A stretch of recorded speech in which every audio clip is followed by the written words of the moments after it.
Dear industry colleagues, on behalf of Messe Duesseldorf India, I'd like to welcome you at the webinar on packaging industry amidst the COVID-19. My name is Thomas Schlitt and I'm the Managing Director of Messe Duesseldorf India.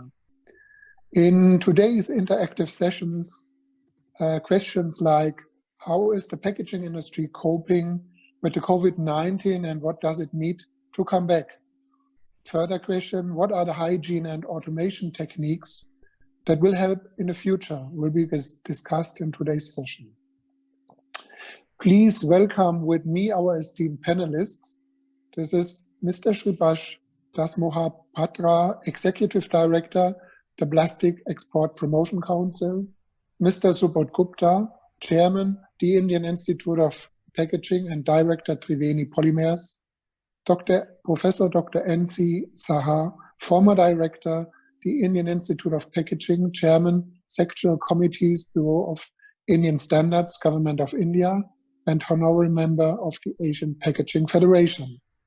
Professor Kamal Chopra, General Secretary, Offset Printer Association of Ludhiana, and CEO of Foil Printers Ludhiana. Mr. Pankaj Poddar, Chief Executive Officer of Cosmo Films Limited. Ms. Ritu Ranade, Vice President Global Sales and Marketing, Pizonga. Mr. Amit Banga, Managing Director, SB Packaging. Mr. Akshay Kanoria, Executive Director, TCPL Packaging. And Mr. Amya Pradhan, Deputy Manager Corporate Packaging, Dabur, India. We have the pleasure to have Naresh Khanna of Packaging South Asia as our moderator. But before we start, allow me to mention the housekeeping rules. Please push the mute button. Questions from attendees can be raised via the chat function at Zoom. And we are quite impressed that we have such a high number of attendees today. We have a registration of nearly 1,000 attendees. So, but on the other side, I request for your understanding. If there are any technical challenges, please forgive us.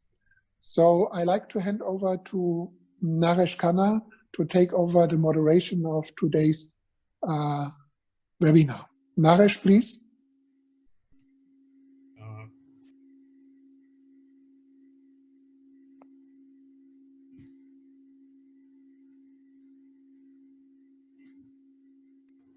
Can you hear me now? Can you hear me now? Yes, yes. Thank you, Thomas, and thank you to the Messe Duesseldorf India team for organizing this in a rather compact time frame. But I think time is short for the industry to get organized. And essentially, we will be discussing two questions, and each of the panelists will have 2 or 3 opportunities to answer the 2 questions and also to speak about some of the interests that their particular organization has. And the first question is, how is the packaging industry coping with COVID-19, which means essentially the lockdown? Which of the companies is functioning? What are the issues in the supply chain as far as raw materials, etc., and issues of demand, issues of the economy? And the second question will be about hygiene, aseptic packaging, exports, and those issues. So in the first round, I'd like to begin, if all of you are ready, with Ritu Ranade, Vice President Global Sales and Marketing of Bizongo. Essentially, we will go in the order of the supply chain, from the buyer side to the raw material, to the converter side, to the exporter side, etc. But so I'll start with Bizongo, which is, as most of you know, is a company that is an interface between brand owners and the converters to a large extent. Ritu, the floor is yours.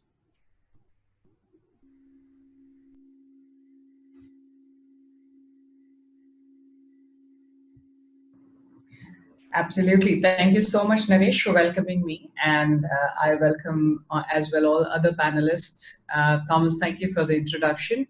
It's exciting. This is first large-scale webinar in packaging again, started remotely. So it's good to see so many connections. It's been very challenging for sure for all of us as industries to cope and understand what COVID gets to our business while we're dealing with absolute human challenges. We have observed a lot of changes over the last 4 weeks dealing with this pandemic, how customers have reacted, how governments are reacting, and how the consumers are wanting the product. There's a lot of learning, and I think packaging is in the center force for all of it. One of the ways I would like to put it is, I think today became a very important time where packaging's importance was very well highlighted because everybody wanted food which was remotely to be delivered, or they wanted the basic supplies to be delivered, but then you needed a mechanism, one for delivery and the second for packaging. So I think it became a great case study in itself for all of us to ponder whether we were undermining the importance of packaging in our life. We were looking at packaging mostly from the perspective of waste management or smart packaging, but I think it's one of the very, very essential steps that we take into the complete supply chain itself. COVID has got us into two major challenges. One is accessibility of packaging material at the right time. Even there are food supplies which are available, but accessibility of packaging material. I think there were a lot of the immediate shutdown to control specifically in India led to only specific industries functioning, but not the packaging suppliers. We at Bizongo saw that as a major step back because the products were available to be shipped, but there wasn't enough packaging material to move the material from point A to point B. The second thing which we also observed, which we dealt with in real time, is there was a lot of technology dependency that was required. If you have a very good supply chain platform, if you knew where the material is lying, if you knew where the inventory is, then I think movement of material became a little faster. I think personally stating Bizongo's experience because of the digital supply chain platform that we have, it was much easier for us to look into inventory, ship it in time to the consumers, and make sure that our end customers have the packaging material required. So very interesting time. One is the dependency on technology is truly stated right now. All of us being remotely connected from so many locations in India and outside. Similarly, packaging visibility through technology. And the second is the availability of material in such times when there is a complete shutdown to still address the end consumer need. And packaging is very, very crucial at this point of time. So that's my thought process, Naresh. Let me call on Amiya Ranade of Amiya Pradhan, sorry, of Dabur. He's also in the beginning of the supply chain. So Amiya, kindly speak about how you see it from the brand owner's point of view, particularly from the point of view of a brand owner, which is in food, wellness, a little bit of pharma perhaps, and how the lockdown has presented both an opportunity for you and perhaps problems in material supplies, raw material supplies, processing and packaging. Amiya. Yeah. Good afternoon, everybody. Thanks for welcoming me on this board, and it's a nice opportunity for me also to put forth my organization's point of view on this COVID situation. It is indeed a challenging situation for all of us, as you know, and I'll just put forth on my points, perspective from a brand owner side. Like we are belong to Dabur India Limited. It's a leading FMCG company in India. I see this situation as a blessing in disguise for me. Actually, I have a lot of opportunity because I already have, I'm set my foot in a portfolio where I supply from head to toe for a individual need in this hour. And to mention that, we are already in, present in many of the categories where we are into home and personal care, we are into food, we are into wellness and healthcare, we are already into immunity boosters, then we have we are into Chyawanprash and all those things for boosting our immunity. Specific products also we have in our Ayurvedic range, which also is an opportunity in this situation. And okay, I'll just brief about some of the current situation of market. Earlier means first 3 weeks of March were good for us, but suddenly, you all know we have been into a deep sharp fall in GT, MT, Ecom, as well as the cash and carry platform. That is fairly because of the supply chain issues during the lockdown. Then our out of stock products were out of stock for because of that situation. Then sourcing from wholesaler at higher rates, that was also a major challenge. Then shortage of staff also at retails and all those things. Biggest concern during that time was logistics and supply chain. Then production capacity planning, we have set up the production planning because we had to run only essential products. So currently we are dealing only with essential products in our plants. We have plants across, we have pan-India presence in terms of plants and manufacturing sites. But we are running essential products only, like food items, coconut water, then Ayurvedic products, sanitizers, disinfectants, hand wash, edible oil, juices, chyawanprash, and all those things. We already have these products in market. So we think we have to consolidate on those things, capitalize on the supply chain and all those things to gain the market share. Then I'll just come to certain, the consumer behavior changing to this scenario. That is, consumer wanting quality and efficacy of the product, and they're also, more inclined towards the techno-savvy things now these days. So our major focus will be on health and hygiene. That is our main focus now. And the e-commerce platform and online platforms, that is tax-free platforms, where we can sell more. And coming to this health and hygiene, we have already in healthcare and wellness products, but we are still, expanding our portfolio in the immunity boosters, then home care range, lot of disinfectants, home air sanitizer, hand sanitizer, all those things.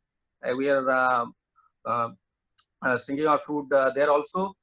Then we already have food, food as a bigger range in Dabur. And the top actions that we are further planning and consolidating is, supply chain through our e-com platform. We are already present in Amazon and Flipkart and all those channels. We have to capitalize on them. We have to strengthen that again and hold on any new investments that we have to rethink on that. We have to reprioritize our capacity planning and all those things. Then we have to reduce our spends also. Accordingly, we have to adjust our NPD's innovation platform, which will be more suited to the COVID-19 situation. So we are focusing more on that. I think it's a big challenging time for us, and the going forward, our main focus will be on food and hygiene, health and hygiene, and of course the supply chain system, how we can leverage on the existing portfolio and capitalize on that. Okay, I'll come to the next points in next round. I think I should not take my time on this. Thank you. Yeah. Thank you, Amia. I'd like to call now on Sribash Dasmohapatra, who's the Executive Director of the Plastic Exports Promotion Council, and to address some of the issues going forward, of the opportunities and challenges perhaps for the export situation. Since India is a major manufacturer of plastic films and plastic packaging, and has been making some progress, what are the challenges that have come up now? Good afternoon, friends. At the outset, let me thank the representative of the Messe Duesseldorf for organizing today's seminar, this webinar. I also thank the other distinguished panel speakers and Mr. Khanna, who is moderating today's show. In fact, I'll also limit my discussion to the challenges at a later point of time, but in the initial, I'll be talking about what exactly we are doing for our members exporters and what is the current situation. I'll just share my thought process in that. In fact, COVID-19 is above all a challenge for the humanity.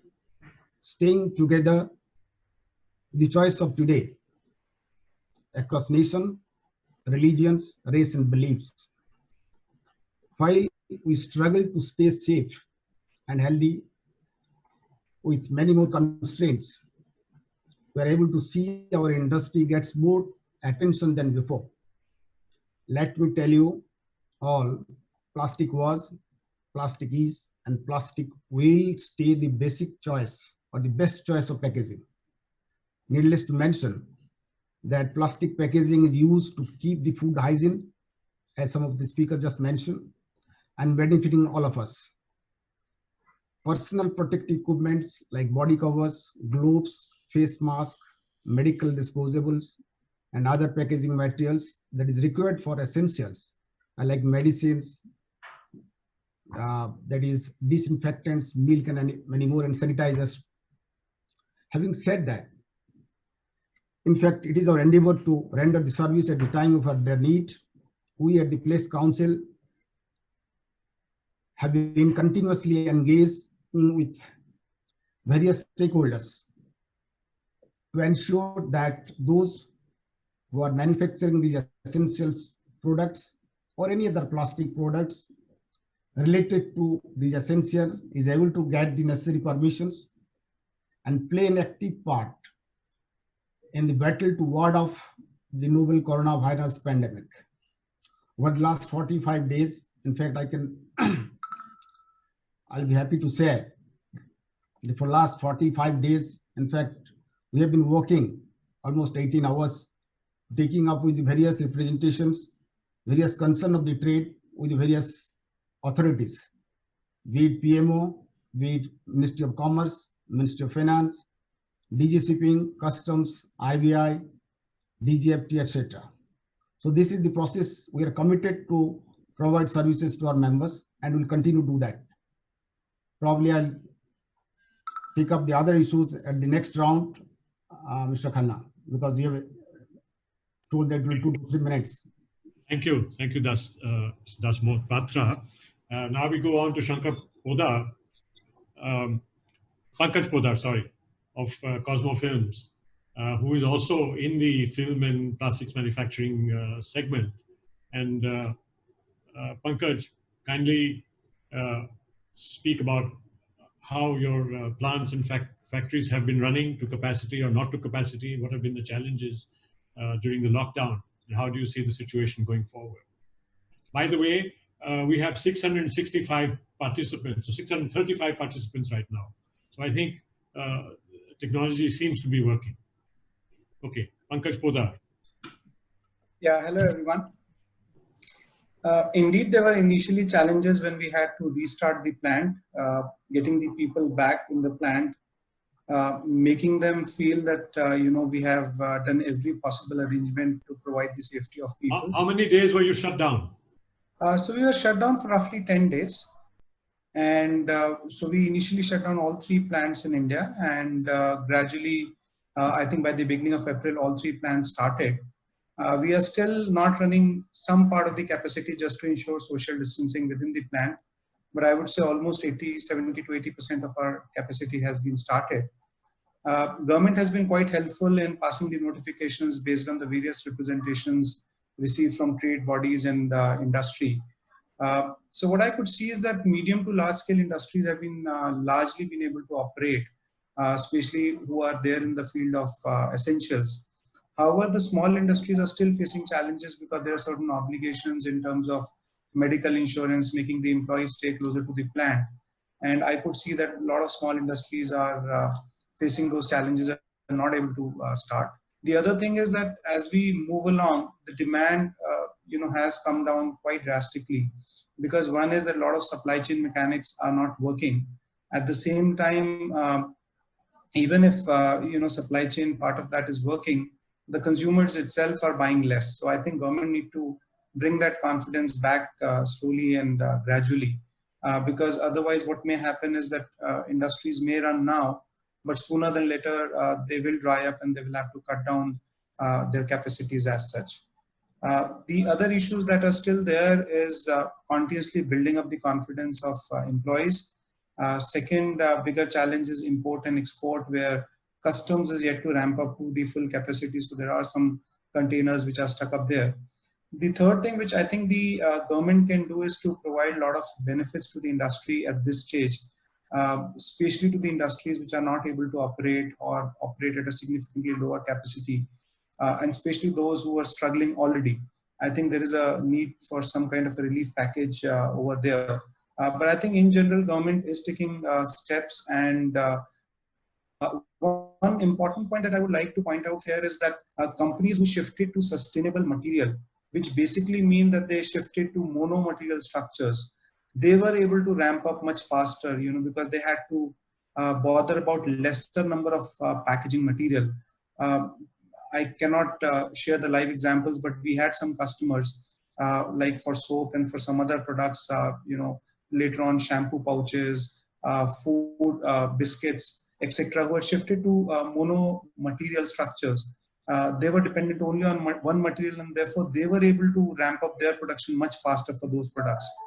So I think that was definitely one learning, that sustainability did not help only in terms of better recycling of the material, but also the faster startup in this kind of pandemic situation. So those were some of my thought process.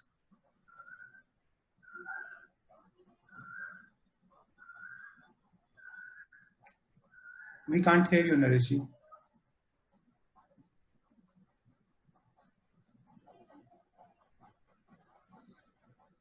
Yeah, Mr. Naresh Khanna is on mute. If somebody I'll unmute it. Yeah, now. Again, he's on mute. Then export demand, and you were challenged to meet the exports because of the logistics, because of the ports and customs. Yes, so I think export demand we are able to meet, but as I said earlier, that the ports are not up to the speed, so containers are not able to ramp up. And it is not just export, even imports, we see that containers are not moving at the pace at which it should move, which can later on create hassles. I mean, we were able to plan much ahead in time and ensure that we had enough raw material in the plant and we are able to run smoothly. But I think that is another area which need to be improved, and I think government is taking measures. But they're also facing the same challenges as some of the industries are facing, that people have the concern of their own safety. And therefore, one is government, I'm sure they must be taking necessary measures to bring that confidence in their employees. And at the same time, there's a lot of communication required with all the people who have to run it, because these are essential services. And it is critical that everything is brought back to normal as fast as is required. We'll come back to the exports angle in the next round. Okay. Yeah. Okay. Let's go forward. Kamal Chopra.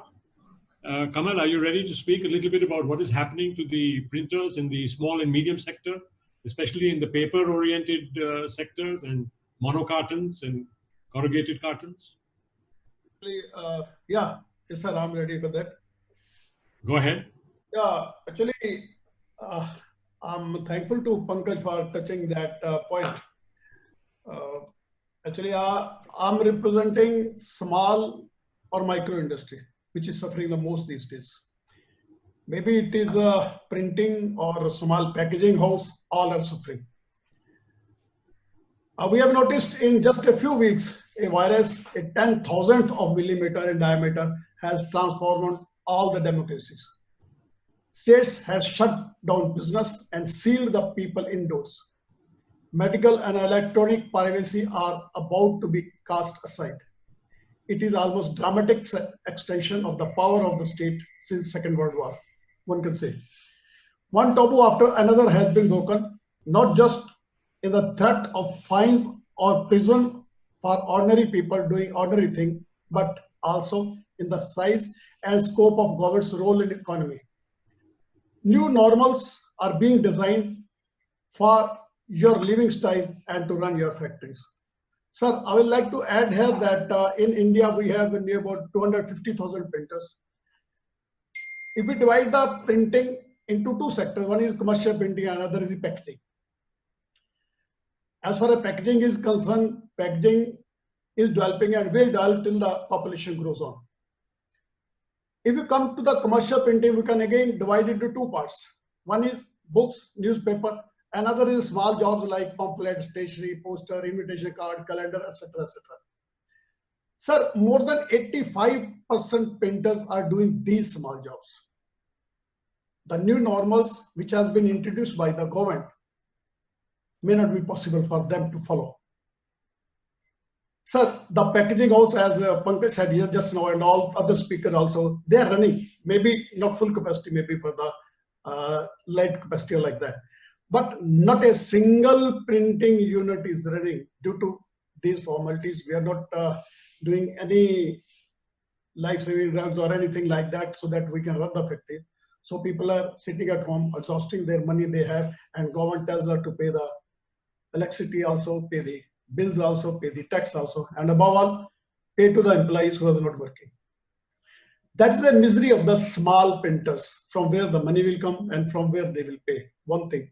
Second, with these new normals, if these will continue, it may not be possible to pay, to start the factories even after the COVID.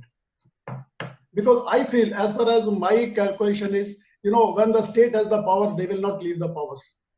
So the state may introduce these new normals in the coming days while opening any unit, any printing press or a factory. They will see that whether you follow these new normals or not, which is not possible for 85% of printers. I visited length and breadth of the country, visited almost every printer, and I've seen they are working in 1 or 2 rooms. They are working in 1 or 2 rooms. So how they can maintain that that kind of gap and that kind of social distance? It is impossible. So I feel that my worry is those printers, and I feel due to this virus, the maximum suffering is the industrial workers who are in the small and micro sectors. Government is giving package to the non-organized sectors like bricklaying workers, farmers, but there is no package for industry workers. So that is the misery what we are feeling being a small or micro printer of India. Thanks, Honorary. That's what I wanted to say, the misery about our printing. Okay, Kamal, so that means you have pointed out something quite a bit in contrast with what Mr. Pankaj Podar was saying. Yes, sir, actually, he was saying that the medium and larger units are to some extent been running, and because they are connected to the essential services.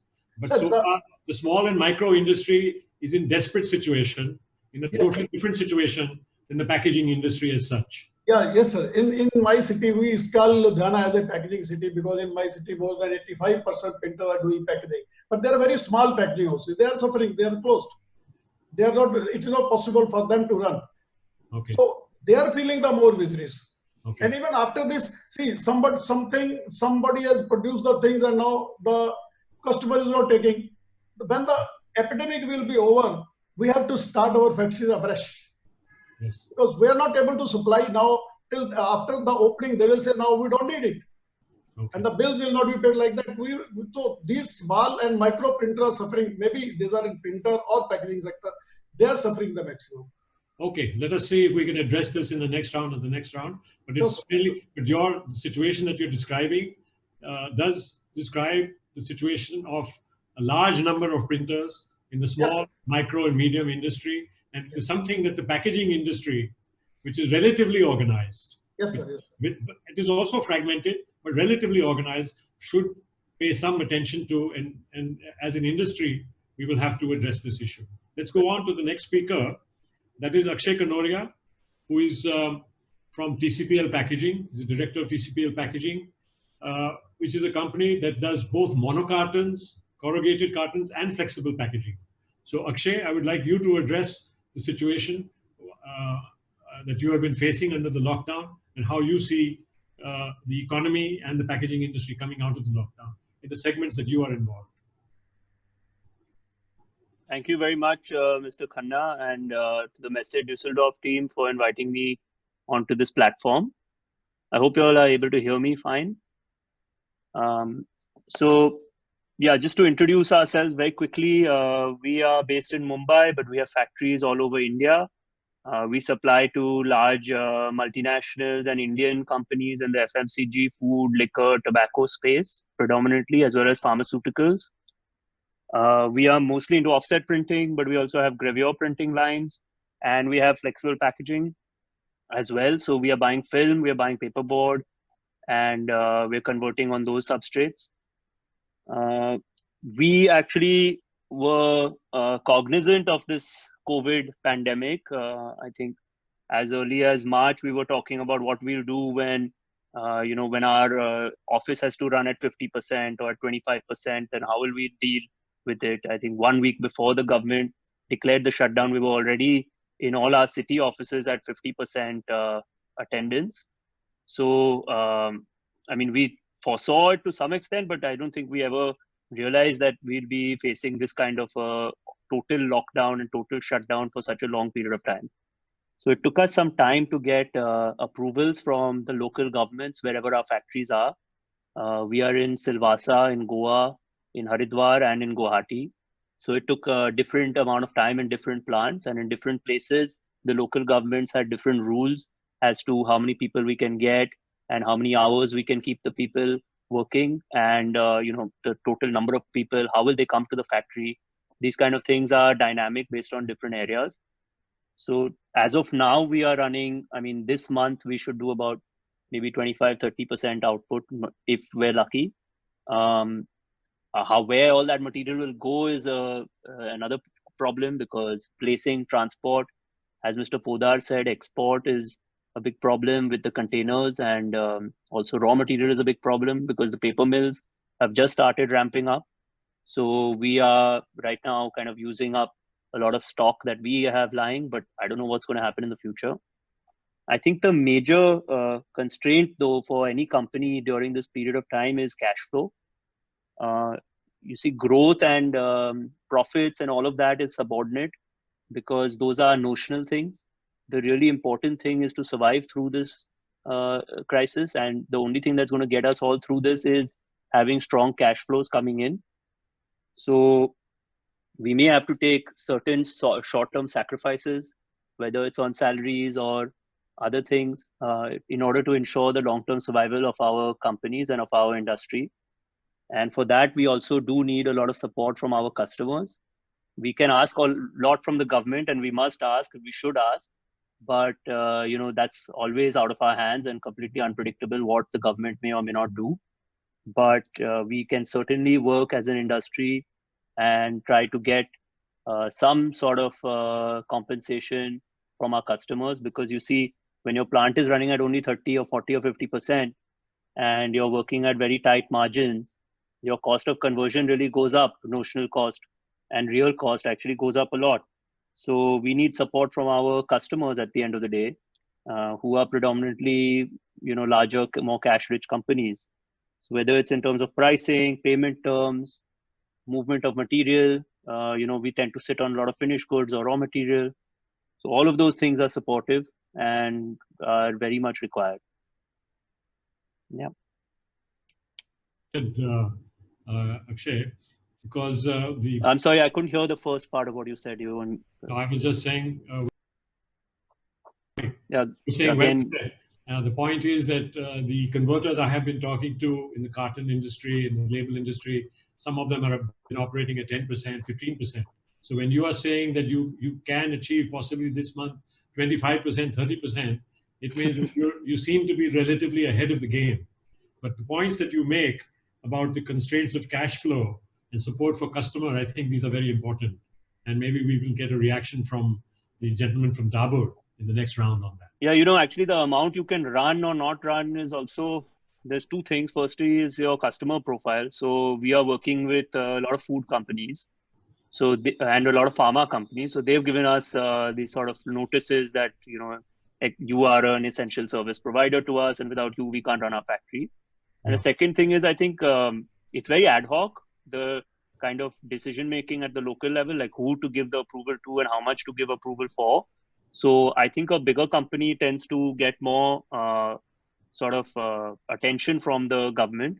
And in that, I think what Mr. Chopra was saying is absolutely correct, that it's the smaller printers, the smaller packaging companies, and for us also a lot of our smaller suppliers like dyes and tools and pre-press houses, all these people, they need a lot more attention from the government than they are getting now. The bigger companies are getting more attention and are able to get the approval faster.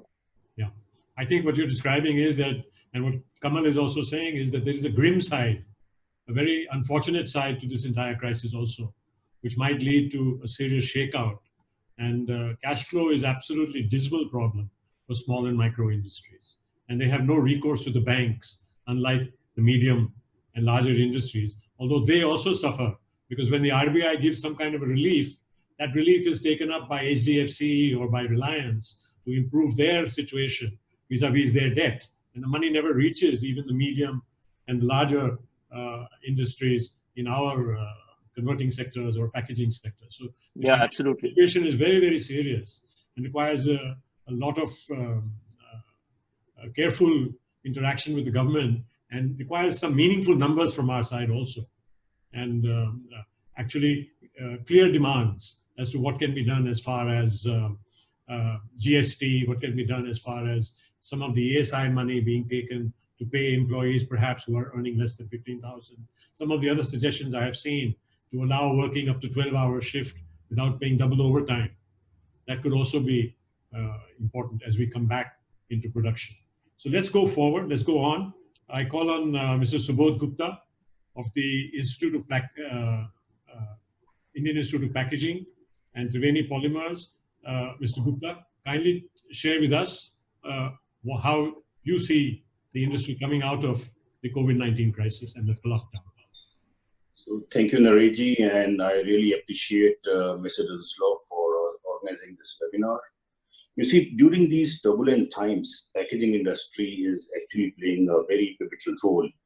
As we see the demand for packaged foods, confectionaries, ready-to-eat foods, etc., has been zoomed up by almost 50 to 150%. Packaging industry has been trying their best, what we have heard from previous speakers, trying to support the brand owners despite the issues with the labor and the logistics that we are facing. What we see in COVID-19, we'll see a lot of socio-economic consumption pattern, changes would be undergoing in this society.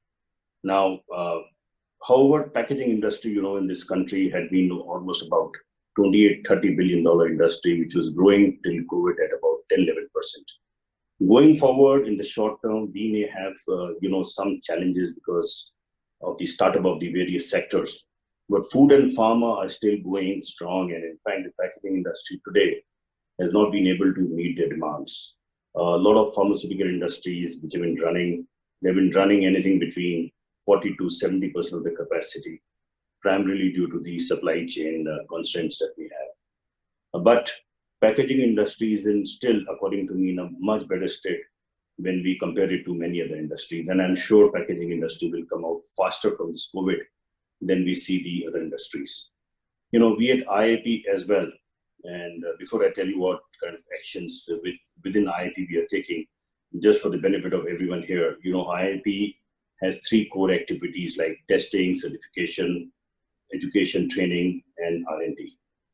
And IIP is also the only authorized body by DG Shipping and DGCA for conducting of the UN testing for hazardous goods packaging exports.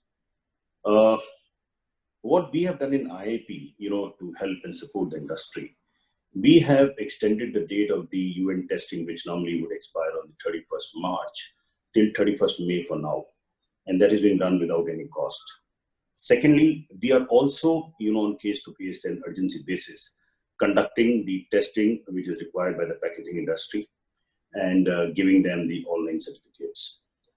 Thirdly, we have also, as a help to the industry, our membership renewals normally falls due by 30th April, which we have extended till 30th June to enable our members to, take their own time and to renew at a later date. Within the IIP, what we did was immediately after the lockdown was announced, within 1 week for the continuity of our, courses and all, we started classes on Zoom in all our centers, which further we are thinking how to extend, our courses on Zoom, whether these are executive programs or other programs. We are also thinking of having, the entrance exam for the new sessions online. So these are a few things that, we have done in IIP. Otherwise, the industry is definitely facing challenges, and I don't want to repeat what my other panelists have already done. These are the facts that we have to face. These are tough times, and I think it is only the survival of the fittest going forward. What happens, none of us can predict. But yes, today, as we talk, suddenly we have realized that how important packaging is to us. I belong to a plastic field. Plastic till about 2 months back was being seen as the bad boy of packaging, where only sustainability was a talk and only recycling was a talk. But today, we have all seen that without plastic, we could not deliver any of our medicines, any of our foods, and hence suddenly packaging is back. Just about half an hour, 1 hour back, I got a message which said that California has in fact allowed the single-use plastics for the next 2 months.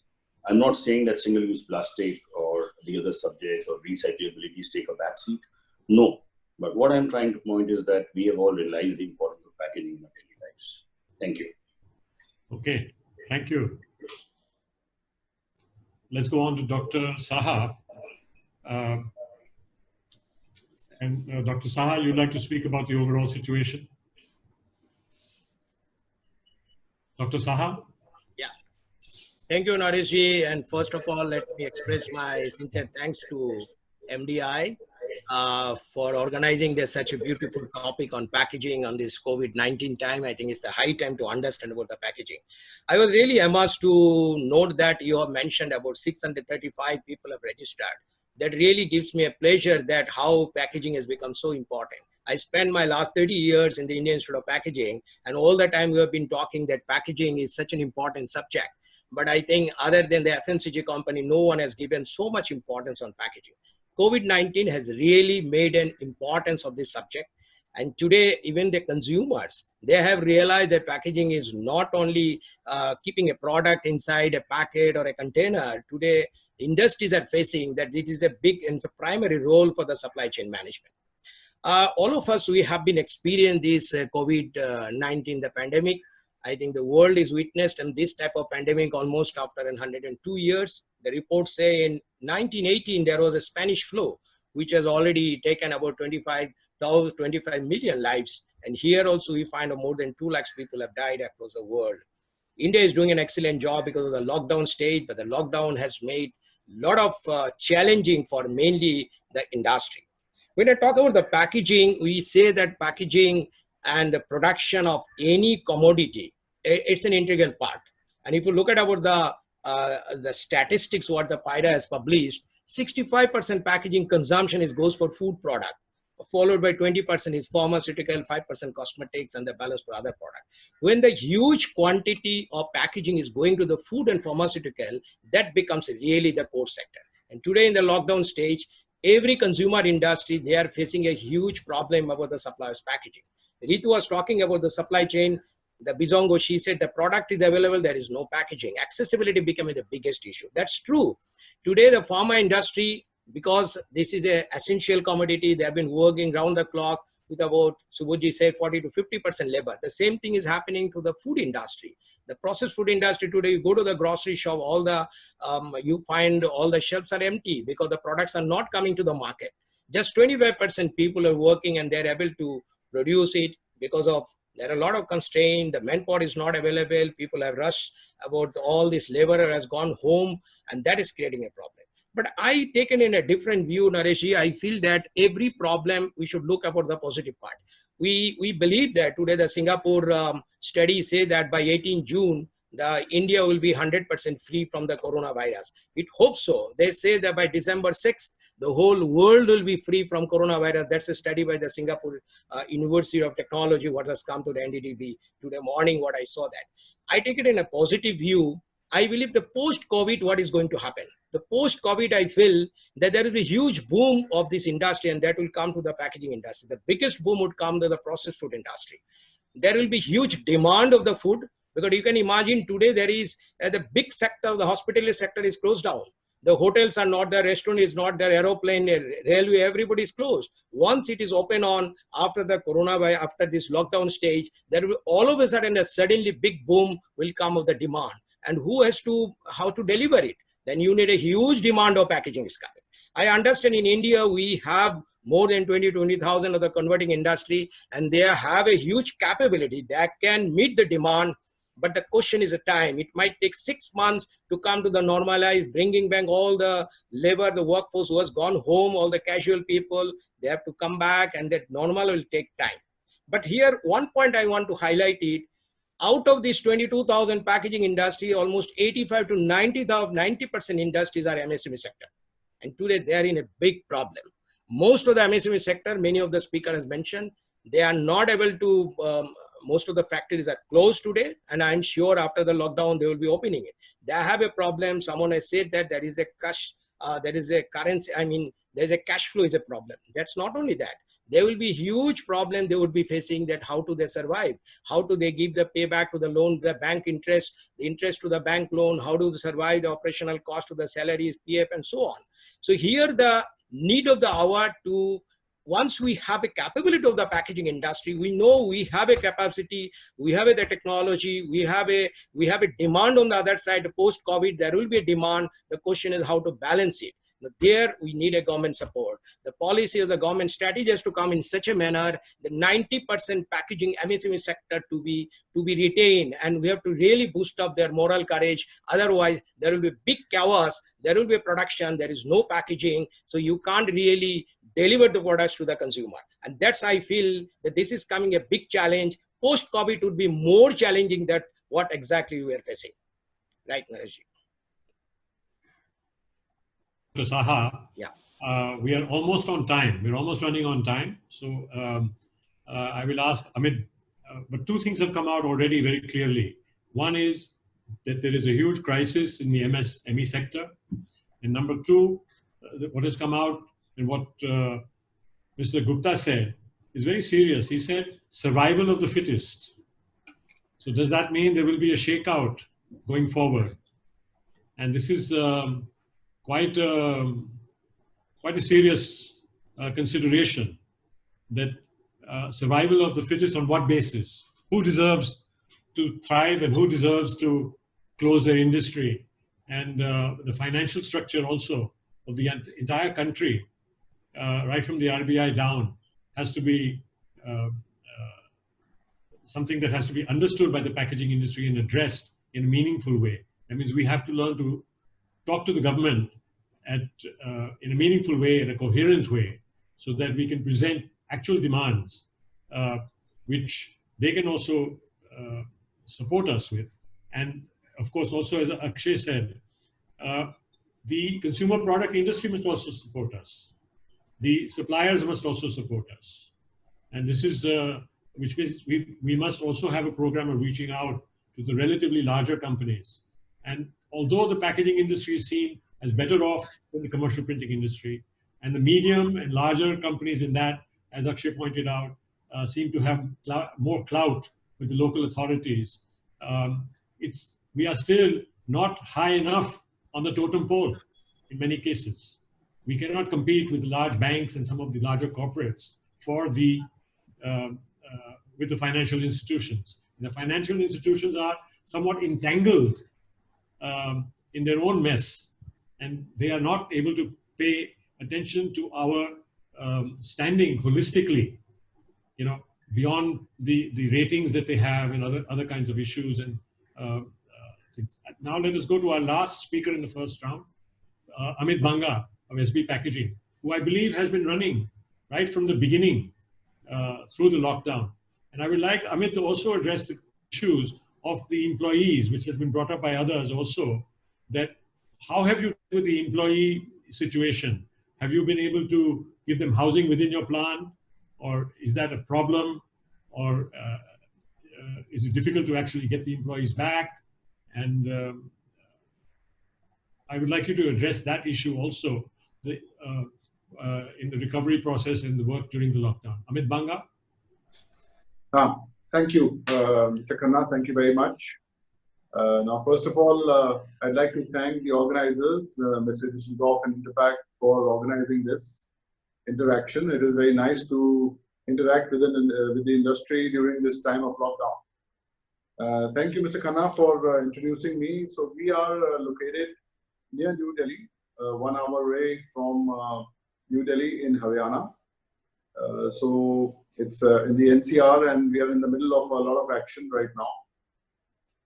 So so to answer your question, Mr. Khanna, firstly, during this lockdown, I think we could all see it coming. Mr. Modi may have surprised a lot of people, but I think the industry people, the educated people could all see it coming because it has happened the world over in the last few months.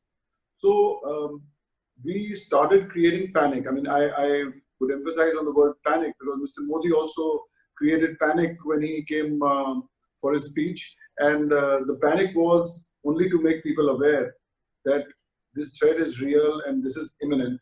So we created panic within our company people, and we told them that this is something very, very serious.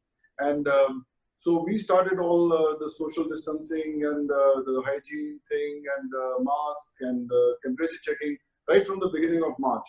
And so we were also probably among the first ones, because when the curfew started in all over India in 22nd, which was a Sunday, the very next morning on 23rd, even before Mr. Modi's speech, our team was there at the district magistrate's office to ask for permission to continue during the lockdown in Haryana. The lockdown then thereafter extended all over India, and Mr. Modi on 24th evening announced an all India lockdown.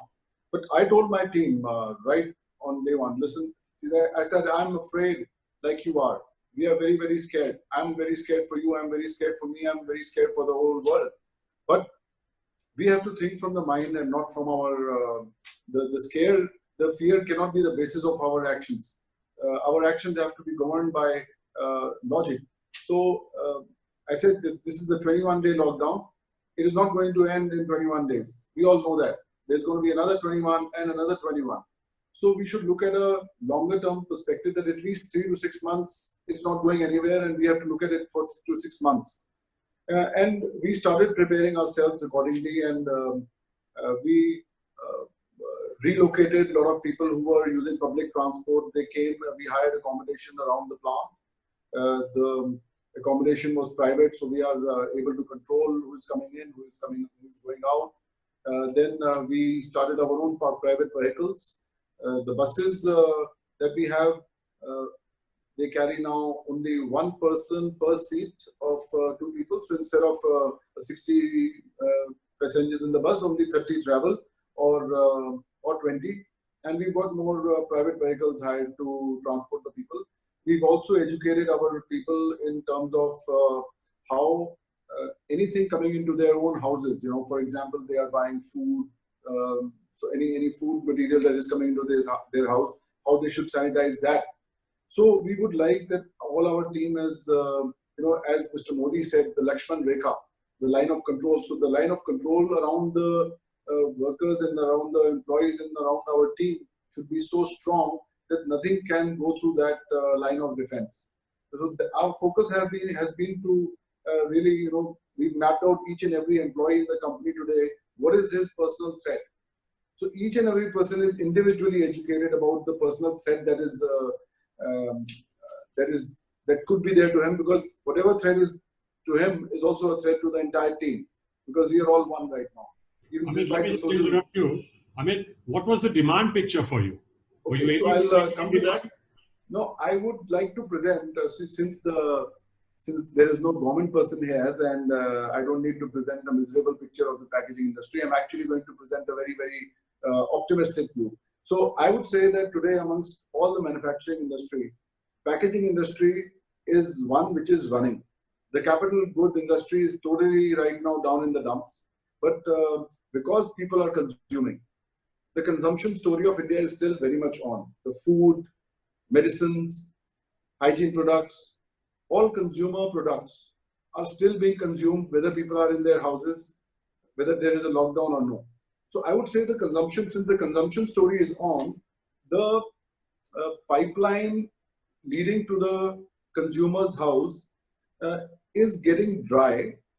It got drier the moment the lockdown started, but now the things are picking up. I think a lot of industry is now starting up, and so I feel that the pipeline has to be replenished. And since the people are consuming, we as packaging industry, we need to think positively that I think if 40-50% today, most of us are running around 40 to 50%.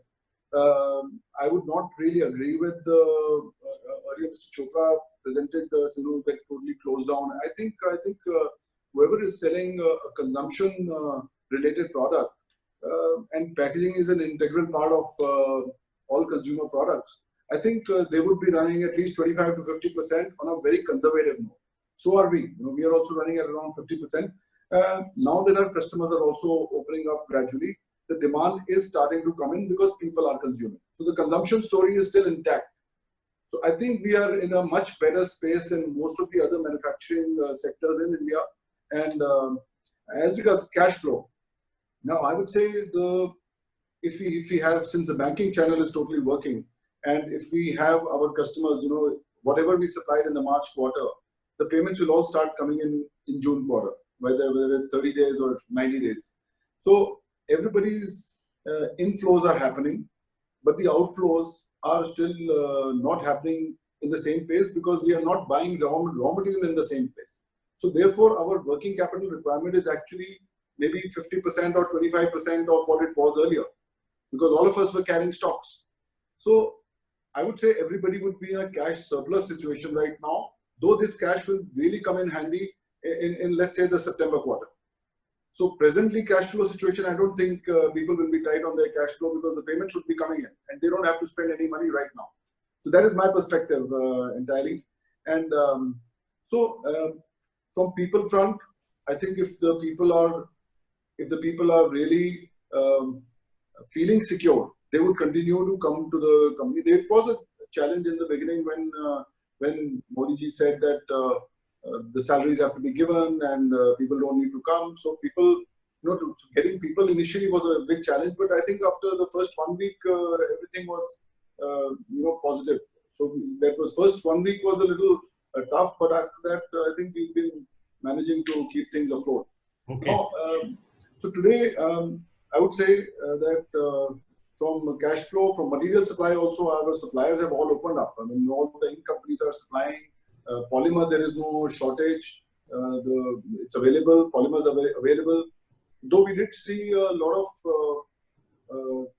turbulence in the polyester pricing. Polyester, there is a cartel, which everybody knows. And so because of that, the polyester pricing was really going up. But I think in times to come, we should have, the PET industry has to have something to fear, because as we move to sustainable packaging, there is definitely going to be a shift towards BOPP. I'm sure Mr. Poddar would agree. And in fact, I think I'm agreeing with him that the move will be towards more sustainable packaging, which is more polymer oriented. So anyway, so now coming to the prospects in the future, I think we are right now in the middle of another expansion. In fact, as we speak, our equipment is being shipped from Germany. We are buying a 10-color flexo press, German press, and a blown film line from the same company. And they are being shipped as we talk. So in the next quarter, we would see the erection commissioning happening. And so I think a lot of emphasis has to go on automation now. We have to really, really look at automation and reducing the number of people in the plant, because now we are going towards a new normal. The COVID thing is not going to change. It's not going to end up in situation going back to the same as it was before. I think the situation is going to be a new normal, and the new normal will consist of a lot of hygiene requirements. People, the sanitizers, masks, tissues, all this will stay. And I've seen, when I visited Japan, that people ordinarily wear masks on a day-to-day basis because of allergies or because of flu, whatever. So I think even in Hong Kong, I've seen, but in India now, I think that will become a kind of, somewhat, I don't think it will be the same as right now, but yes, the inertia will continue for a long time. So I think hygiene products, the requirement will go up, anything related to safety and hygiene. The food story, I think, is intact. It was just a small lull. The pipelines are empty, so we will get back to filling up those pipelines and the food demand is going to go up. But one thing I would like to emphasize on is that with the shift of the world from China, I think it is an important opportunity for India to, make an India story come true, and how we can do it, how the government can support or create regulations around it and policies around it, where we are we are able to create an opportunity for Make in India here is something which needs to be seen. But definitely we would need government support there. But yes, we should be aware of this opportunity, and we are definitely aware of this opportunity. And so, what else? I mean, is there anything particular that you would like to? One thing I would like to say is Mr. Kanoria was mentioning about us being together. I attended the IFCA conference in Mumbai on 7th February. IFCA is the Indian Flexible Packaging and Containers Association, and I happened to be on the dais there along with Mr. Kanoria, Akshay's father. And so IFCA, despite being called Indian Flexible Packaging and Containers Association, it's limited to people from Mumbai and around. So we have discussed about extending the chapter to North. I think we need an all India kind of a flexible packaging association to come together, and the need is there to come together. And so I had expressed willingness that, okay, I'm ready to work for it in North. So we need to work together, and this association is going to be able to represent the things to government in a much better way, is going to contribute in creating sustainable packaging policies which are not pro some, it's basically pro the citizens of the world, citizens of India. So I would say coming together is one message I'd like to give through this seminar to all the people who are watching this, that yes, flexible packaging has to come together. And I mean, I don't know how, but I think Mr. Khanna, you are in a good vantage position to make this happen if you can take some initiative. Then what else? Anything particularly if you want to ask? Well, we will do that in the next round, Amit. You have already, number one, exceeded your time, but you have also taken us into the next session because you've discussed touched on the issues of hygiene and the issues of automation. So you have already taken us into the next round where these were the two issues we discussed. You've begun that discussion, and also you have brought in a huge amount of optimism about what this industry is about and going forward. So I think let's start with the second round and start with Ritu again. Ritu, would you like to comment a bit on what are going to be the demands in the next phase?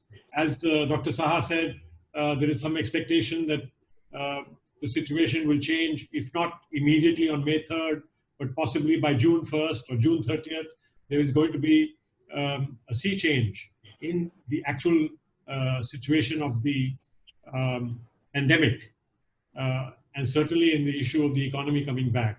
So I call on Ritu of Bizongo again, Ritu Ranade, to address the issue of what, from your point of view, as an intermediary, are you looking for automation?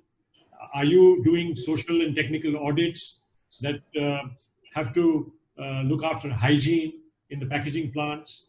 And how do you see that these evaluations will go forward? Will you be weeding out the smaller players, or do you think there is appropriate technology? Because technology is a theme that has come up so far amongst many of our panelists. So do you see that there is going to be a via media through technology that is going to address the issues of hygiene, and there are appropriate forms of automation that we can adopt for meeting both the brand owners' needs as well as the converters' needs and the processors' needs? Ritu? Ritu Ranade, is she there still?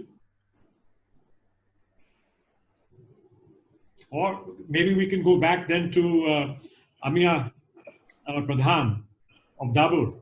Would you like to address the issue of automation? Yes. Coming from the operational point of view, we have pan-India presence for our manufacturing setups, right from north to northeast to central and to western side. See, what we are doing currently is regarding the hygiene part.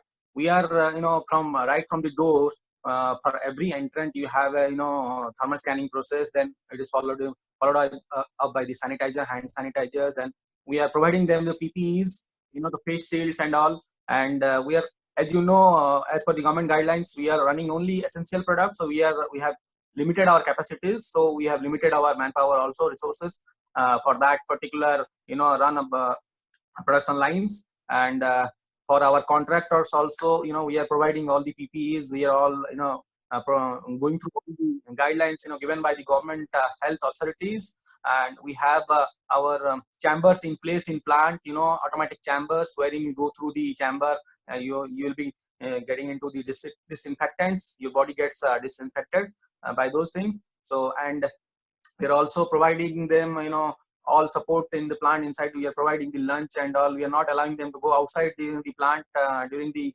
production hours. So we're trying our best to, level best to maintain the hygiene. And it has been audited by the government bodies also, because we are seeking permission from the DMs and all the local DMs for running our essential products. We are also, we've been successful in getting all the permission. Lines are running now, be it to limited percentage, like 40%, 50% we are running. And the demand has started, growing again, and we are coming back to a kind of, we're opening up all the supply chain things also. Transport also, they're opening up. Let me just interrupt you. Let me ask you a question. How much of your processing is done in your own plants, on your own machines, and how much is contracted out? Similarly, with your filling and sealing, how much of it is done in your own plants, on your own machines, and how much is contracted out?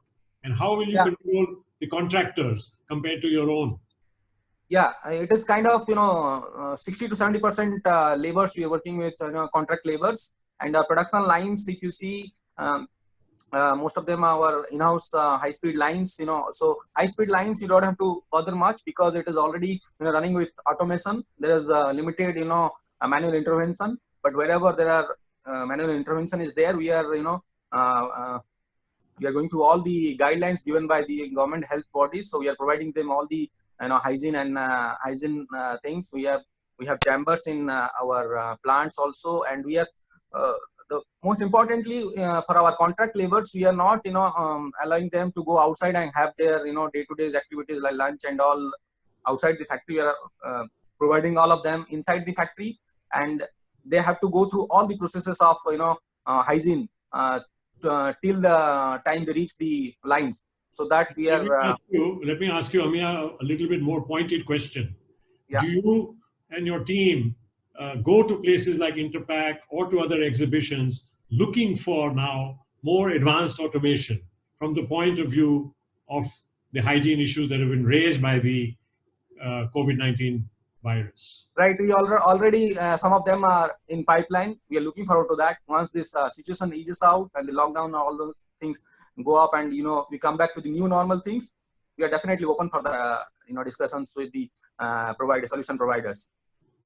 That means the new normal, which Amit Banga also was describing, the new normal, he was also talking about more automation on his packaging, printing and converting machines. So the new normal, from your point of view as a brand owner, also implies more automation. Yes, of course. Okay, let's take it from there. Who would like to speak next? Can we have Pankaj Podar?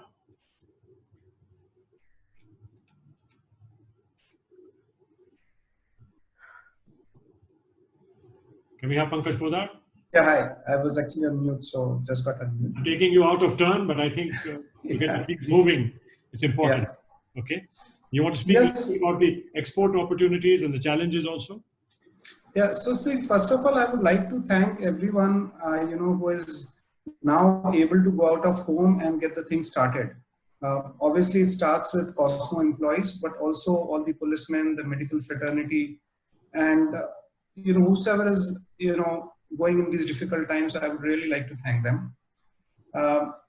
I'm sure things are going to improve, but specifically to talk about on the hygiene part, it was always essential. It helps in many more things, but this is going to definitely be the new norm.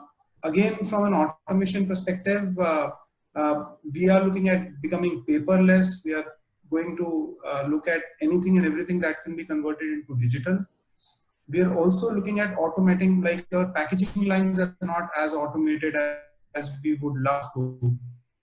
The production process is automated. So those are again some of the things that we will really look at, how we can make packaging as much more automated, loading unloading as much more automated. So definitely automation, social distancing, hygiene, all these things will become far more important than what they were. And this is also going to help in many other things, whether in terms of safety or hygiene, quality standards. This is going to help in many of them. So to me, it is the need of the hour, and it will remain with us for ages and ages to come.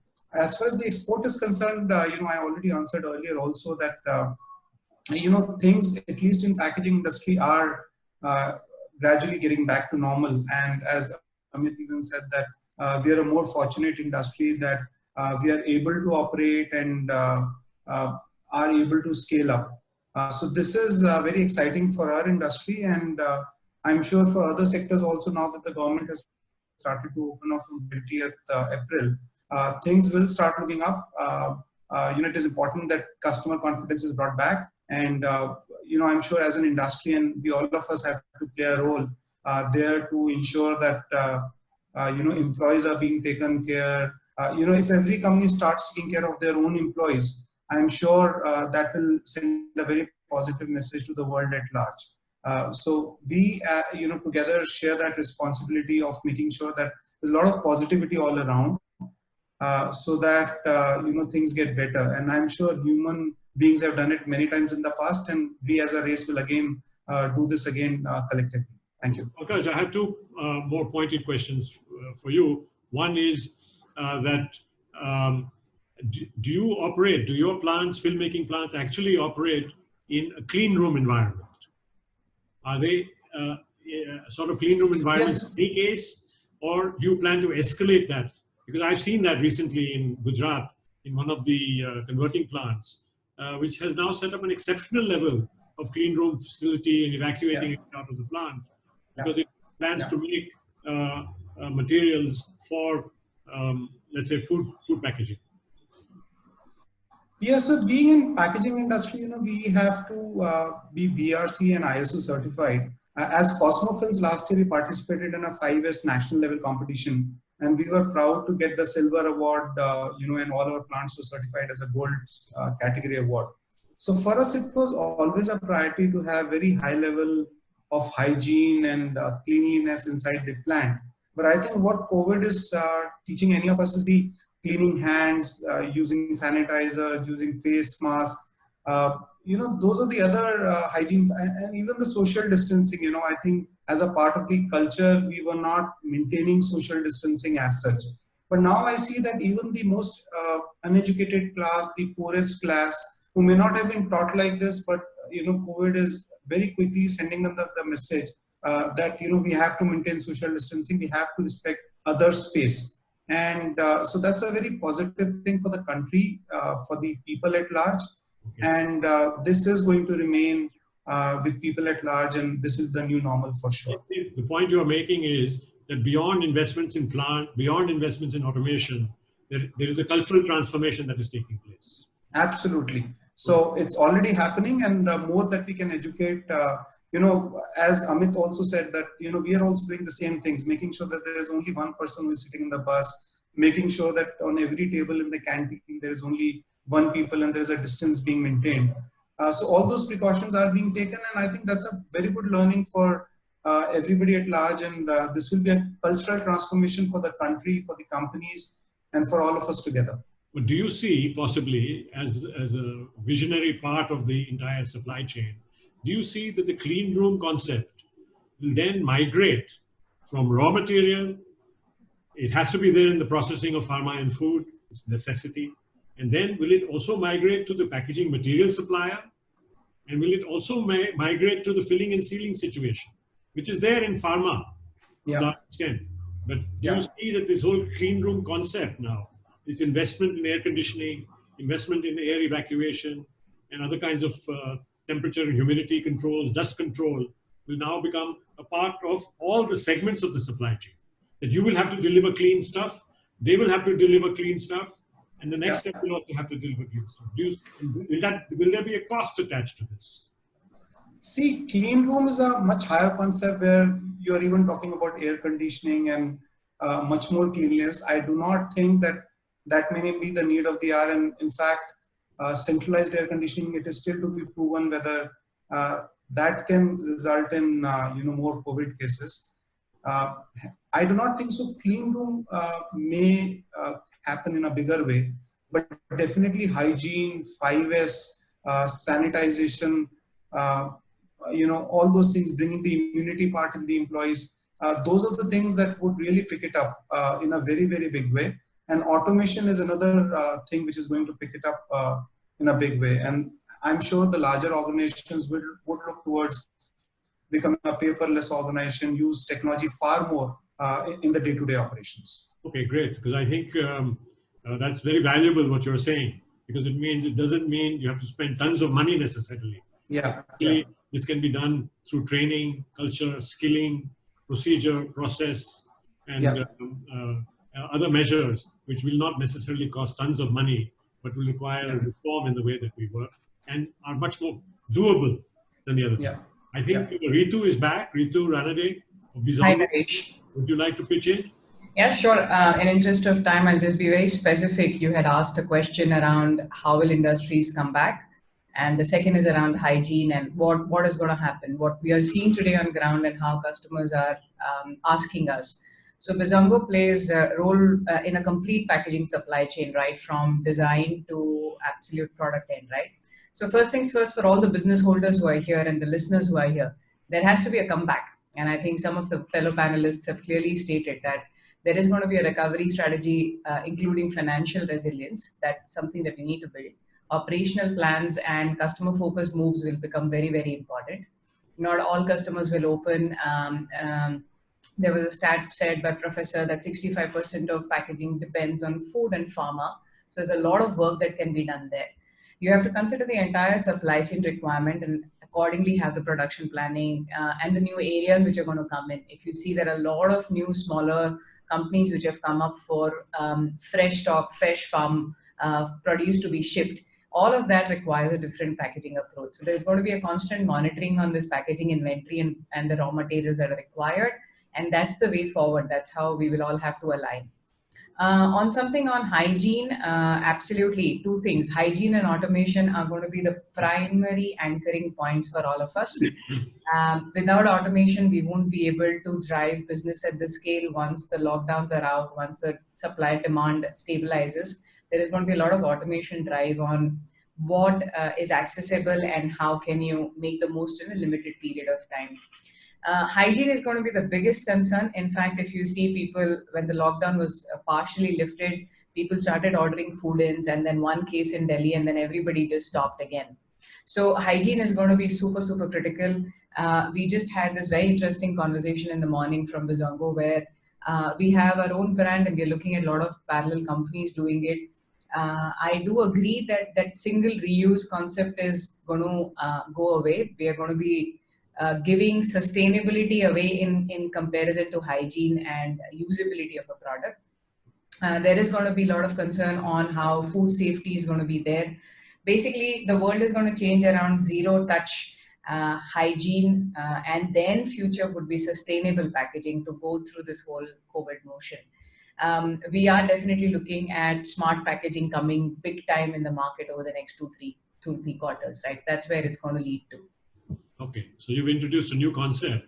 If I understand you correctly, first of all, you think sustainability to some extent may have to take a bit of a back seat. Absolutely. For a while, and hygiene will become primary. Yeah. But in the future, you see a great deal of automation. And you also see active packaging. Absolutely. Active and intelligent packaging. Yeah. Which is a new area where you track the packaging or the user you engage from end to end. Until hopefully you can guide the user into how to get rid of the packaging finally. To recycling or to go into the correct waste chain. So that touches on sustainability, which is not the main topic of our seminar today, but is an important part of the discussion which has been going on for the last year or so. Sure. So I thank you for your contribution. Very good. Let's go on to Mr. Dasmohapatra of the Plastic Export Promotion Council, and how he sees the exports now going forward as we come out of the situation. Well, of course, hygiene and automation is very important aspect in the present day scenario. But I will just touch upon the exports and the future of exports of plastic packaging.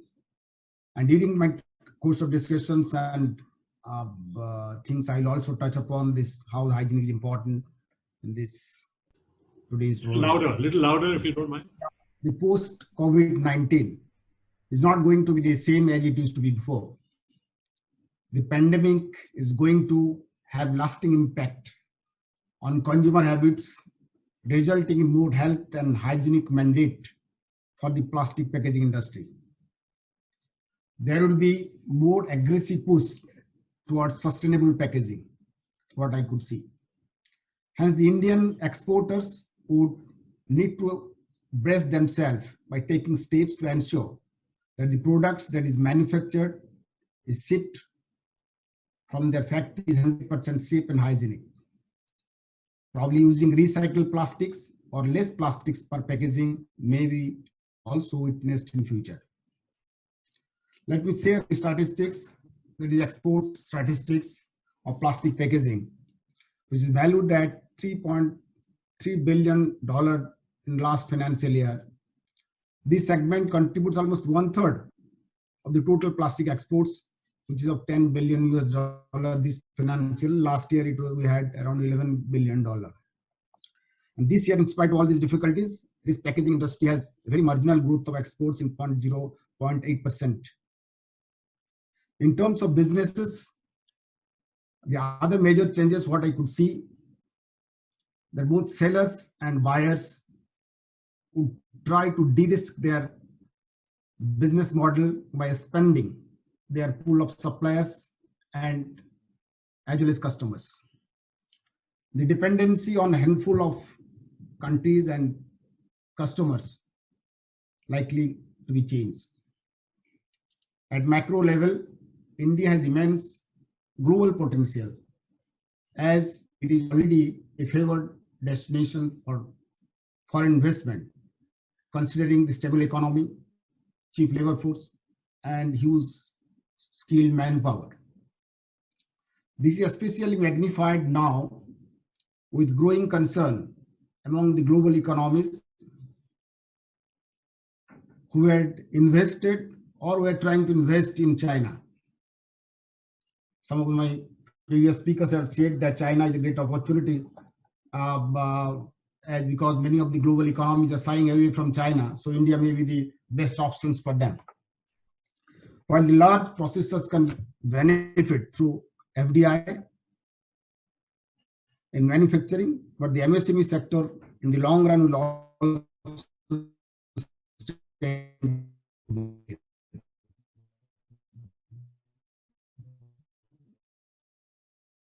Let me place on record that in future there will be a greater plastic packaging. If the exporters are going to keep pace with the time, if they follow certain world standard, then sky is the limit for them. Thank you. Thank you, Mr. Dasmohapatra. Can we go now to Kamal? Kamal, are you still there? Kamal Chopra? Yes, sir. Yes, sir. I'm here. Do you have? Yes, sir. I mean, you see, people are sympathizing and empathizing with the situation of the small and medium printers and the micro printers. But yes, you've also heard people say things like survival of the fittest. Yeah, definitely. So is it really is it really that 200,000 small printers deserve to survive? Sir, survival they are very brave, many of them. They give employment to people and they provide service. But what is the way when you've heard things like the fittest will survive? Even some of the medium companies are talking about cash flow and other issues. Yes, sir. Yes, sir. You're right, sir. Sir, actually, it is an old story. Only fittest can survive. The others cannot survive. But since we know that due to digitization, many printing jobs are being either short run or eliminated. packaging is growing, and printing is part of packaging, because without printing, packaging cannot be done. So packaging is a separate section. I'm talking about the persons who are doing only printing and commercial printing. We definitely, regarding to be fit, what we have to do, we have to start using some diversifications. For example, using AR or digitalization, bringing internet to printing. So I have to start printing from the head. So the commercial runs will not be more. So in the short run, we have to do wonders that to survive. Survival definitely for these 85% of printers, the survival is very difficult. Just in the morning, one of the seminar, I was telling that the survival, the way of survival only two. Either start producing from brain or be together. So by be together, they can become big. So actually the problem is cost of production. So in the smaller unit, with these new normals, the cost of production is going to be increased. See, my fear, Kamal, is that even if you need to have consolidation or merger or acquisition among the fragmented small printers, it requires a huge financial structure to invest, and for some reason we in our democratic country, we like to be business people, and some of us think we have a divine right to be a printer and to survive, and that may be a little bit rough going forward. We may have to make some very difficult choices. Yeah, you are right, sir. Connect that. We will again go to the back. If you know, the printing was started as a craftsman. We were the craftsman. So then from craftsman it became industry. Again, now we are going to be the craftsman once again. We will start something new, producing small thing in a much better way. So survival will be the only 2%. Either the biggest will survive or the very smallest one. The medium one, which is the major chunk, it is very difficult. Okay. Anyway, you yourself are saying that not everyone will survive. But the issue is that there is a whole demand in the society for better business services, so that the people who will not survive, there can be some kind of a softer landing, perhaps. Yes, sir. Okay, and maybe technology can play a role in changing to some of the other more value adds that are needed in the industry, and perhaps the business services and your associations can make your members unite in some way, perhaps, so that the fragmentation can also decrease. But anyway, this is a big subject. I don't think we can speak it on today, but I thank you for your contribution. Thanks. Okay. Let's go on to Akshay Kanoria of TCPL again. Akshay, you've heard now a whole array of discussion and points of view. You've heard Amit Banga say that this is a time of great optimism, where you are saying cash flow is an issue, and I actually agreed with you. For me, cash flow is a big issue, very big issue. And it seems that people like Amit are super organized as far as having cash. So that is one issue going forward. The other issue I'd like you to address is that employees now have become sort of volunteers. Not everybody is so keen to work in a packaging plant anymore, unless you can guarantee their safety, and perhaps you can guarantee more than just a minimum wage, but now you have to guarantee a living wage where they can live in a proper way, in a healthy way, in a hygienic way, in a place which is not a jhukki or a jhopdi, a place which doesn't have open drainage. So do you feel that our industry has to now also take these issues on, of taking on employees, not just as employees, but as volunteers, people who are going to choose to work for us, if they want to work for us, and that we may have to do with fewer employees? And does that imply, to some extent, automation or further automation? Can we afford automation? Is there appropriate automation for us? So thanks for the question. So first of all, about the people being willing or not willing to work, I think the point is that now we are coming to a time where people will be desperate for work. So the employee has got job security for the time being because of the government order that says that you must continue to pay salary to your workers during the lockdown. But post-lockdown, that kind of assurance and reassurance is no longer going to be there for anyone. So I don't think that we are entering any such period of time where people will feel that they are have a choice of whether to work or not to work. In fact, in today's environment, people are scared to death of the prospect of losing their job because they know that there's no guarantee that they will get any other job anytime soon. I think that we must always be optimistic and we must always hope for the best, but we should not plan for the best. We should plan for the worst. So, we should not be glib and we should not be dismissive about the kind of challenge that our country faces thanks to this coronavirus. Our economy was already in deep trouble before the virus hit. And now I think we're going to head into a contraction.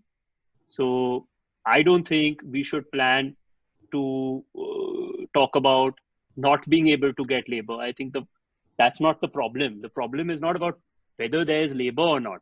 The problem is in India about the quality of labor and the productivity of the labor. I can fill my factory with 500 workers. I can still get the same output with 100 workers with a more automated machine. But the point is that automation comes at a cost. What's the cost? Cost is of capital. In India, capital is very scarce. Labor is plentiful. However, there's more points in automation. It's not just about cost.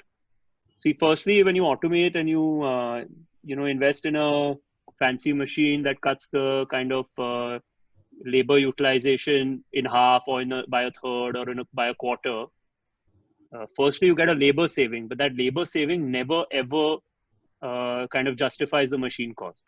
We as a company do a lot of upgradation of our machinery from time to time. We're investing in more and more heavily automated machines, but the reason is never to save on labor. That's a very, very small part of it. And the additional cost of the machine is always much more than the saving of labor. The reason we do it is because of better quality and higher productivity. Okay. So when we're talking of automation, it's not about cutting labor out of the picture. The point is just to improve our quality and to improve our productivity. If we had a better educated workforce, which was more efficient and more disciplined, then I don't think we would be having this discussion. You see, one of the biggest challenges for India today is that we're not able to find jobs for millions and millions of people coming to the workforce. And the point is that companies like ours are now talking about automation. Why are we talking about automation? Because those millions and millions of people who are coming into the workforce looking for jobs are not actually employable. Either they're not got the educational qualification, or they don't have the kind of discipline, that kind of industrial outlook that's required. I don't know what it is, but for whatever reason in India, bigger companies are talking about automation rather than hiring more workers. So this is a big problem for our country. The second point, which you all were talking about, was about hygiene. I think the main point about the hygiene in India is to make sure that our workers don't catch it when they come to the plant. It's not about keeping the packaging clean, because the coronavirus cannot last on any surface for more than a certain period of time. So even if I have the coronavirus and I cough on my sheet of paperboard, and then that turns into a carton and then that goes to the consumer, he's not going to get coronavirus. The point is I have to have a safe and clean working environment for my workers, not for the consumer. So we have to focus on that. And I think one of the biggest challenges, what I'm seeing, is that the government has these blanket kind of rules that if even one person in your plant gets COVID, they will shut you down for 14 days. That makes no sense, because I'm running on a shift-wise basis where I'm making sure that there's a, sort of a control of the exposure of employees. And even if one person gets the virus by however he gets it, he should not be able to spread it throughout the factory. So I think a little more surgical approach is required rather than the kind of hammer approach that the government has taken to the dealing with this thing so far. No, I admire you, Akshay, for coming up with two very mature insights. The first one on automation, that actually we need to create employment. And also the insight that hygiene is needed for the employees and also for the inside, that actually people will be looking for jobs. So you don't see it as a kind of a imbalance where we will be having to praise our employees to the skies or plead with them. No, that's a very temporary thing just during this lockdown time, that people are seeing that they're going to get their salary whether or not they come to work. But the people who, the employees who are a little bit more intelligent will know that this is a very temporary kind of shift in balance. And that's going to very quickly go much more in favor of capital rather than in favor of labor. Very, very shortly. Let me ask you one question which you don't have to answer, okay? Which is that I believe you had some investments coming in down the line. Yes. If you would like to share with us, are you planning to delay these investments now in light of your view that one should plan for the worst, or do you feel that these investments should be allowed to come and the commissioning and erection should take place without too much delay? That you will be, that it is part of your investment plan and your structure as a company will be able to absorb this new technology without stress, and in fact take advantage of the uptake. But the other point that you make is also very important, which the other speakers have not made, which is that coming into the coronavirus, we were already in a 2-year economic slowdown. There was already a problem with cash in the market. So that, I think, is another insight from you, which I'm grateful that you've made. But if you would like to share, or you don't want to comment, that's also okay. On your about the capex thing in the pipeline. Yeah, so I'll say generally 3 points. The first point is that any capex that you're planning maybe will require some expansion in your building, developing a plot of land. All of that has gotten delayed anyway. So whether it's me or it's anyone else, anyone who has any capex plans that require any construction or any, sort of expansion to the physical area of their plant, that's going to get delayed anyway by a few months, because there's going to be a lack of availability. Then from June onwards, we're going to be in monsoon. So, there's a natural delay that will happen. The second point is about cash flow. So yes, companies have to really prioritize, what is absolutely vital to do in terms of capex and what is the kind of thing that they want to do to get growth. I think, not just me, but like we have discussed as a company, the kind of choices we have to make during such a period of time, we cannot be too optimistic. As I said, we should hope for the best and plan for the worst. Now, if the worst happens and this lockdown gets extended, or the government relief is not good enough to get the economy back on its feet, or whatever, then if you do a capex, at the end of the day, what will you do with that capex? Then you're just going to go and cut prices in the market. So is there any point in such a capex? Okay. Right. Okay. And the third part is that, which is that once you do the capex, where's the market for those goods? So do you really see that the growth is going to come in the industry in the next 1 year that will justify any capex? So I don't think so. And I don't think anyone thinks so. So if you're already halfway through your capital investment, your machine is on the way, you've already made the down payment, all of that, maybe it makes sense. But still, I would say one should be prudent. In our industry, there's been too many people who've taken debt and tried to grow at very fast pace. We kind of see growth as our birthright now. But we have to kind of wake up and smell the roses. Okay, great. Thank you. So growth is no longer a birthright for Indian packaging companies. It's not a birthright for anyone in India anymore. I think in India, we've grown used to just sitting back and thinking that we'll get 8% growth. But the last 5 years have shown that, there's no guarantee. Okay. Thank you. Let me go on now to Mr. Subodh Gupta. Mr. Gupta, would you like to speak a little bit more about the export possibilities? Or the automation? Are you teaching automation in IIP? No, so let me first talk about what is being talked over here about hygiene, automation, safety. So let me tell you that we have been packaging manufacturers for the pharma primary packaging essentially for the last 20 years. And I have 20-year experience of manufacturing in clean rooms. And, all this hygiene, safety, in a sense, is built into what we call as the GMP, good manufacturing practices. Sometimes I really, and don't mind, anybody should not mind, when suddenly today everybody is talking of hygiene. As till yesterday, hygiene for the packaging material was not important to our brand owners. And, I would, to a large extent, and people should not mind my saying this very openly, it is the brand owners who are essentially responsible for buying what they call as a cheap packaging. Because packaging has never been treated like a product for them. It has always been treated like a byproduct for them. There has been no value associated with the packaging or the packaging supplier. And that was the reason that nobody in India could actually afford a clean room or hygiene standards for packaging.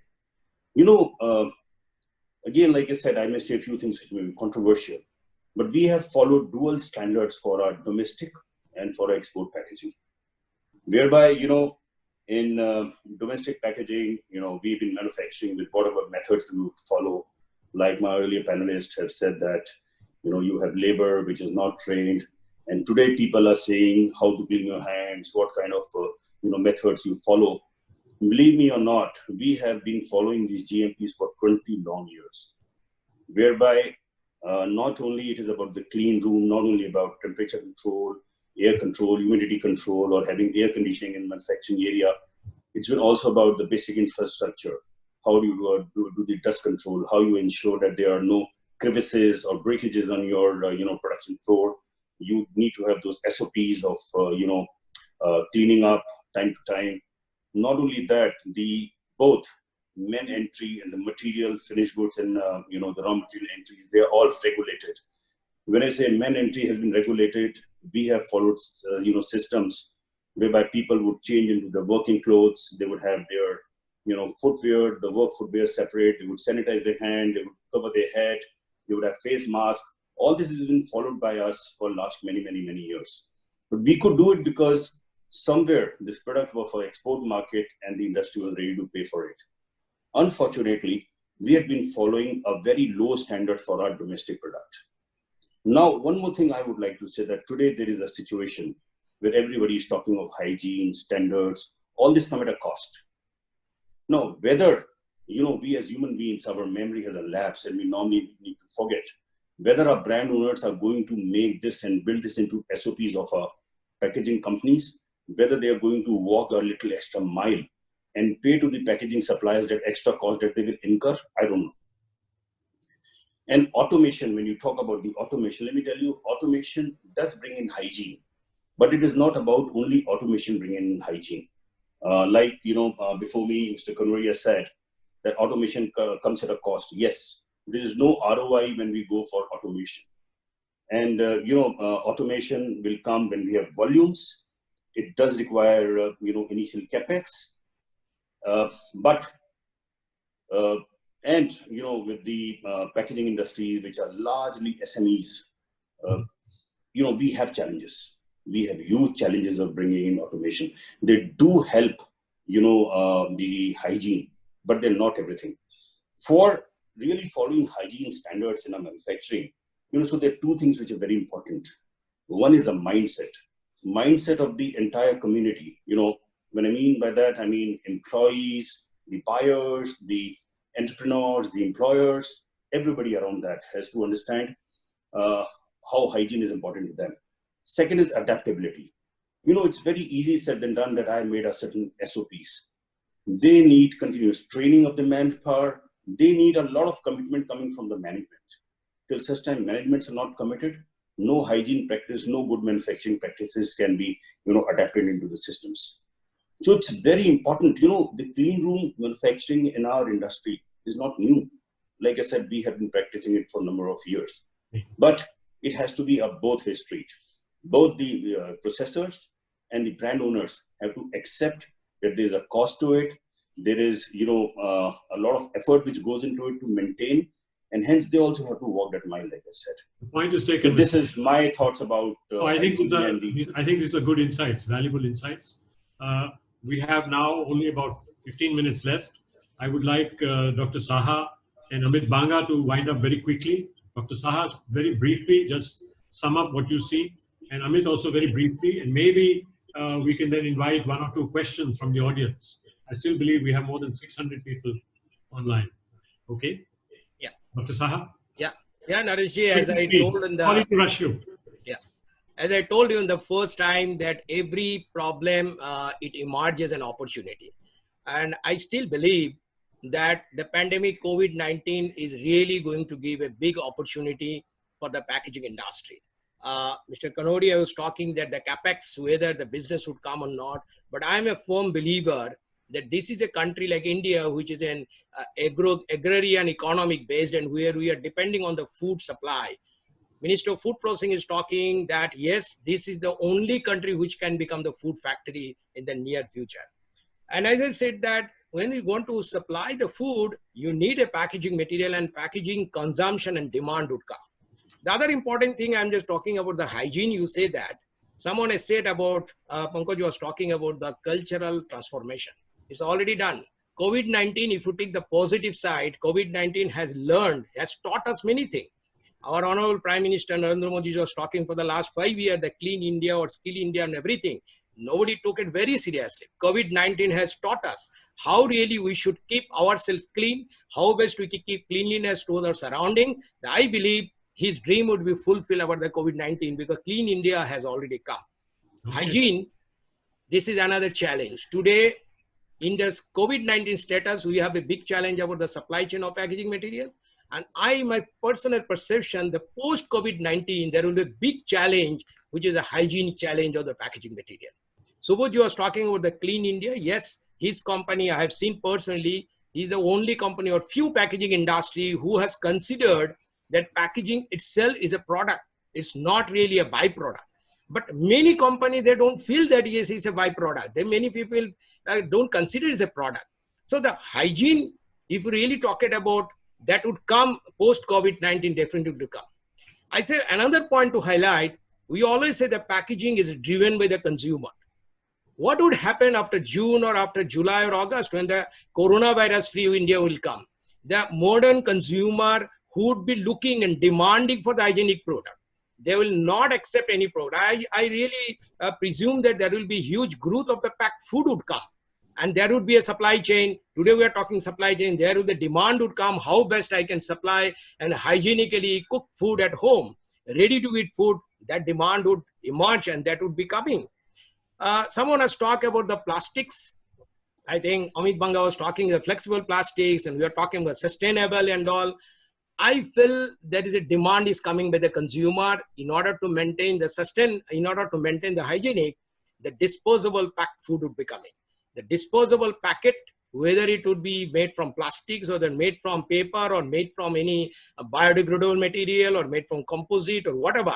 But the disposable packet concept would come because the consumer will be looking for a product, especially the food product, which is hygienically packed, and it would come to that. So packed food consumption would go up. The per capita consumption today, the packaging per capita consumption is only 12 kg. I presume post-COVID-19, the consumption anyway, it is going to increase by 15 to 20% because the consumer would be looking for hygienically packed food product. The way we get hygienically pharma product, the time is coming, they're looking for the pharma hygienically packed food product. That way I feel that hygiene will become a very important the post-COVID-19. Thank you, Dr. Saha. Yeah. Okay, Amit Banga, would you like to quickly sum up what you see as we have accomplished today in the discussion? Yes. Thank you. We have the pessimists, we have not so pessimists, then we have the optimists, Dr. Saha and yourself. Yeah, why not? So we have been growing at over 30% compounded growth rate for the last 6-7 years. So I have every reason to be optimistic. And the Indian consumption story is totally intact. I feel that the consumption is still happening. India is a hungry country. We have hardly consumed. If you look at the per capita consumption of India versus other countries, even Thailand, which is maybe a couple of decades ahead of us. So you will see that the consumption story in India there's a huge potential there. So demand for packaged goods is going to increase definitely. I agree with Mr. Saha also, whether it's disposable. And as regards hygiene, well, I would like to say that to an extent, I would agree with Mr. Subodh, Gupta and others who said that, see, quality comes at a cost. We have been always producing for customers who valued quality, and we have always maintained some level of hygiene in our company. But I think a couple of years back, it was a major game changer for me when I visited Japan. And I felt that that country is, I mean, why Japanese people lead in quality all over the world. There's no doubt that they lead in quality. So I really, understood why Japan is. So I wanted everybody from my company to go to Japan. But unfortunately, it's not possible physically that everybody from my company visits Japan. So what is the next best thing to do? You So brought maybe a get a little Japanese bit of, maybe get a little bit of Japan to India. So we searched for a person, and we hired a Japanese person as a quality director here. He's got over 30 years experience, and he relocated from Tokyo to India. And in end of 2018, and so there began a quest for taking our company to the next level of hygiene or quality, because it's an attitude. We feel it's an attitude, and the culture change is going to take a long time. And I'm proud to say that in the last more than 1 year since he's joined us, we have changed towards the better, and there has been a culture change, and that is affecting our production, our productivity, and our customers are beginning to realize that and see that change happening. So I think we have to change first before our customers make us change. It's change before you have to, So yes, India level will need to increase. Our standards are different from internally from what we supply to the world. But how will our standards change? Either our buyers will change it, or we'll ourselves be taking some initiative. In our company, we've taken the initiative. Okay. So we feel that the buyers will recognize it, and I think this COVID thing is actually a wake-up call for our buyers as well as for the consumers. So this thing is going to take. Okay. So you see, as Dr. Saha is saying, that this COVID, in a way, although it is unfortunate for the whole world, has been a blessing for us in some respects. Yeah, Modi ji's dream of Swachh Bharat is going to be realized at least to 50-60% extent with this. Because the awareness in the people is there, yes, but the action is yet to be taken. Let me ask Gunnar Arens. Gunnar, is there any way that we can take 1 or 2 questions from the audience? Yes, definitely. Our team from Messe Duesseldorf India has been monitoring the chat and has shortlisted some questions.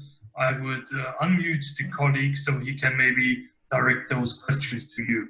Okay, we have some questions from the audience that is still there about, I think, it's no longer 621, but it's still over 400-500. So fire away. Maybe we have time for 1 or 2 questions. Hello, good evening. Yes. Please give your name and ask the question. Good evening, everyone. This is Shahrukh here from Messe Duesseldorf India. There is a question from Aurora Box Industries. He's asking, what if government does not support MSME or small scale industry? What will be the effect, and how to come up and cope up this loss? Okay. Okay, I'll ask perhaps one of the, we have 3 people here in our panel who are connected to institutions or associations. I will ask one of them, Mr. Gupta or Dr. Saha perhaps, or Mr. Dasmohapatra, to speak about this issue. Then what happens if the government doesn't come through? I don't think that there is a question of the government is not already they are thinking about coming to the second economic package, which is we're expecting very soon. So we're quite optimistic that the government, the whole world has realized that this is a time when the industry needs the help. So government is already mulling it over, and they're definitely going to come back with the second economic package for the industry. But I would add to that question that how can we make sure that what the government wants to do actually happens? So often the government decreases the repo rate, but the lending rate to the consumer doesn't come down. So often the government pumps money into the economy, but it is swallowed up by the biggies. How will it filter down to the MSMEs? In fact, we at the press council, we have taken all these issues, what you just mentioned to your report and how this MSME is going to benefit. We have taken up all the issues with RBI, Finance Ministry. I don't think they are going to neglect the MSME sector, which is a very important sector for the Indian economy. That means your institution has also made representation on behalf of MSMEs? Yes, of course. In fact, we are, just let me tell you, when you just mentioned that we at Plex Council, we are an interface between the government and the industry. Okay, thank you. I just compliment. Dr. Saha, please. Yeah, I just compliment what Mohapatra said. As I mentioned, the packaging 85% industry comes under MSME. Of course, his plastic packaging will also come under MSME. Government has to think of it, because without packaging, no product would move. No product, whether food or pharma, cannot be marketed. So there is no other option. When the new strategy and policy would come, government has to think of it, how it can be given a soft loan or what kind of strategy, how best we can really protect the MSME industry so that the entire Indian packaging industry can be protected. That's why I feel I'm very optimistic. Okay. Government will definitely look into that. The point that Dr. Saha is making is that very often from the board packaging side, from the carton side, we feel that we are much more fragmented than the plastic industry. What he is saying is the plastic industry is equally disorganized, yes, equally fragmented. Yes. So the problem is not only for the board packaging industry, but for also the flexible packaging industry and the plastic packaging industry. And these representations will have effect across this level of investment and investors and promoters. Should we ask another question, or is Thomas there? Would Thomas like to sum up? Thomas, yeah. Are you there? Before you sum up, I have one thing to ask, just to go ahead. Go ahead. Please go ahead. Is there another question? Yes, there is one more question. If how COVID-19 will impact the pricing of all the packaging material? Is it possible that the petrochemical prices will go down and impact the RM price as well? I think this is a very valuable question. Maybe Pankaj Podar can answer, and anybody else in the plastic side can answer, because the oil price seems to have gone negative. Yes. Is there some light in the end of the tunnel in that respect for us, that we can expect polymer prices to go down and flexible packaging prices to be competitive, even while we are improving the material and making it more sustainable? Who would like to answer? Amit or Shankar or Pankaj Podar? I think the raw material prices are already they've gone southwards, and we can expect them to sustain over a period of the next few months because of the oil. But I think the China demand is gradually picking up, and what we need to understand is that whatever the world says today, but the world is very, very selfish. The Americans are big consumers. Whatever they may say about China, they would definitely not shift their manufacturing away from China to anywhere else, because it's money at the end of the day. And India is not at all competitive. So India, the government should, over the next 1 or 2 or 3 years, focus on making India competitive so that we can take the opportunity which may get released from China. We have to snatch that opportunity. It cannot come in our hands that we expect that, okay, US is now upset with China, so all the orders will start coming into our hands. No, that is not going to happen. No way. So I think today the benefit that Indian government is going to get from lower oil prices, that can be used to give maybe one-time grants to the industry for over the next 3 to 6 months to recover. But then these grants are not really what are going to make us competitive with China.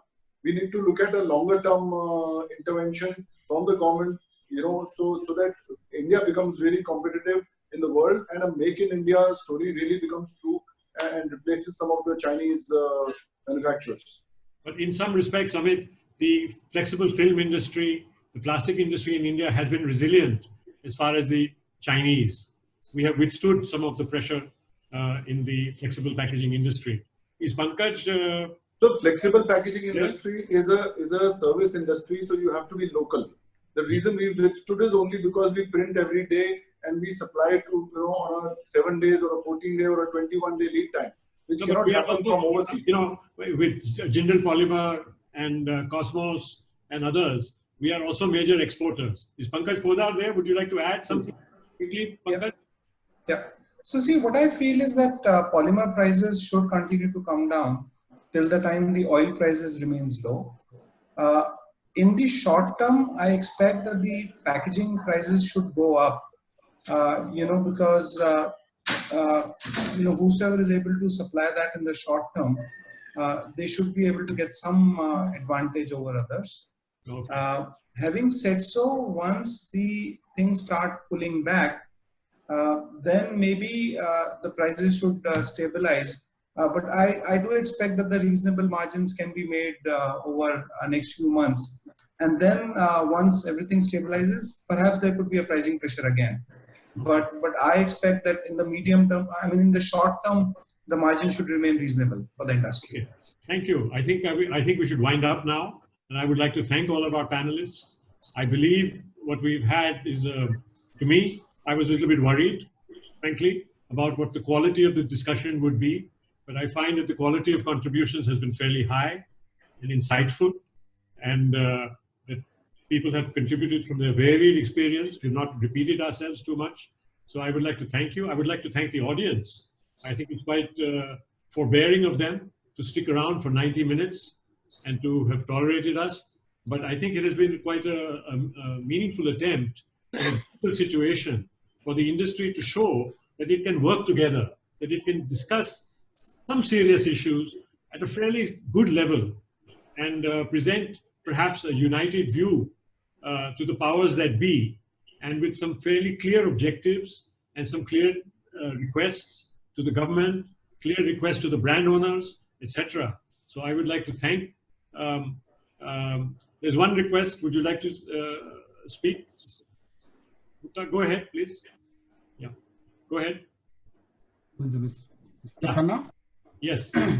Yeah, the two things I just want to, before we could wind up. Yes. One thing is that we have been associated with interpack, with this Messe Duesseldorf India for our joint participation at interpack, which is not happening, unfortunately. And we will continue our association with them for the next edition as well. We also work with them for the K-Fair. That is also our commitment that we will also carry on with that. We thank you very much for their cooperations, for organizing and for working with us together. Okay. Second thing, Thank you. To this platform, I also want to tell you the viewers that if you have any problem post-lockdown with regard to any permissions, whatever you're not, any difficulty you're facing in running your operation, please let us know. We'll take your all issues to the government and we'll try to address those issues. Well, thank you so much. Thank you so much. Okay. I would also like to add one more thing. Yes. Go ahead. Yes, my request to the packaging material suppliers, because from an FMCG point of view, we are opening up for, a lot of NPDs, which are, towards health and hygiene centric. There will be further strengthening of our NPDs. So we will. Pradhan of Dabur speaking. Go ahead. Yeah. Yeah. So looking for, extension of our NPDs in terms of the health and hygiene and, the packaged food items. So we need, more of the innovative packaging solutions, and there is always an opportunity for all the packaging providers that they can always come up with. Okay. Okay. I think thank you. Thank you to everyone. Thank you to our audience. Thank you to Messe Duesseldorf. Thank you. Thomas, would you like to say anything? Thank you. First of all, Naresh, thank you for moderating that webinar. And thank you to all the panelists for their good and great contribution. I have a request to all the attendees. We will get in touch with you to do a little survey about this webinar, whether you think it is useful for you and how we should continue next sessions. With respect to have a platform during the lockdown, a platform to change ideas, thoughts, and to come even better out of this coronavirus than we entered before. Thank you very much to all of you, and goodbye. Thank you. Thank you. Thank you. Thank you. Thank you. Thank you, Thomas. Thank you, everyone.